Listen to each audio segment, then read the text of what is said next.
সম্মানিত এলাকাবাসী, সম্মানিত যুবক ভাইরা, বৃদ্ধ বাবাজিরা এবং পর্দার অন্তরালে মাইকের আওয়াজ শ্রবণরতা সম্মানিত শ্রদ্ধা মা ও বোনেরা, এখন আপনাদের সামনে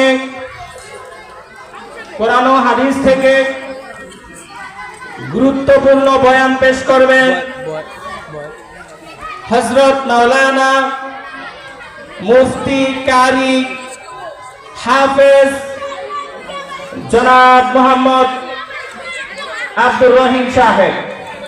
জনাব মোহাম্মদ আব্দুর রহিম সাহেব হুজুরকে তার বক্তব্য পেশ করার জন্য সবিনয় অনুরোধ জানাচ্ছি।